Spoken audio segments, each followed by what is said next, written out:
गई और रोशनी देखी, यह सोचकर कि अंदर कोई है, वह घर में घुस गई, लेकिन अंदर वही रात का बचा हुआ खाना मिला। दोनों फिर से 9 नंबर विला में लौट आए। इस बार दरवाजे पर एक बड़ा बॉक्स दिखा जिसमें जरूरत का सामान और खाने पीने की चीजें थी, जिससे ऐसा लग रहा था कि कोई उन्हें गिनी पिग की तरह पाले हुए है।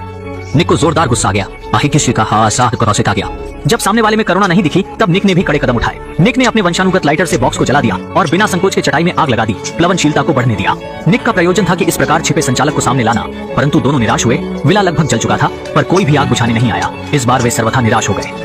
दो लोगों को रात भर सिर्फ सड़क के किनारे रहना था। सुबह सुबह शाओमी सबसे पहले जागी और देखा कि सामने अचानक एक और बॉक्स दिखाई दिया। संदेह के साथ उसने बॉक्स खोला और पाया कि उसमें प्यारा बच्चा था। बॉक्स के ऊपर एक संदेश भी था, बच्चे को पालने से स्वतंत्रता मिलेगी। इससे पहले कि वे समझ सकें, फिर से भस्मीभूत बंगला दिखने लगा। आजादी पाने की खातिर दोनों ने बच्चे को पालने का फैसला किया, पर यह असाधारण महसूस हुआ जब लड़का तेजी से बड़ा होने लगा। मात्र 80 दिनों में नवजात शिशु एक 10 वर्ष के बालक में परिवर्तित हो गया और उसके कर्म असामान्य लगते थे। वह अधिकतर समय उनकी गतिविधियों तथा संवादों के अनुकरण करता था। हर रात वह सूक्ष्मता से उन्हें निहारता और भूख या क्रोध में तेज चीख पुकार करता। जब उसकी जरूरतें संतुष्ट होती, तब वह प्रशांत हो जाता। निक सतत वहाँ से निकास के उपायों के विषय में चिंतन करता। उसने देखा कि उनका दैनिक कचरा एक ही डिब्बे में डालते और कुछ वक्त पश्चात उसे द्वार के बाहर छोड़ देते, और वे वहाँ ताजा खाना रखते थे और अब उन्हें बस वहाँ लगातार देखते रहना होता। मोहो छाओकुंचे को पकड़ो, लेकिन बस एक पल की चूक से कार्टन तुरंत बदल दिया गया।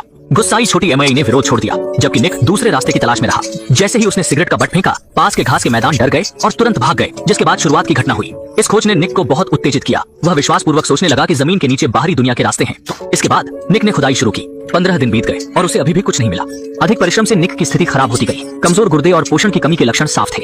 मेई इसे देख दुखी थी। वह उसे रोकना चाहती थी, पर जानती थी कि इस अजीब माहौल में खुदाई उसके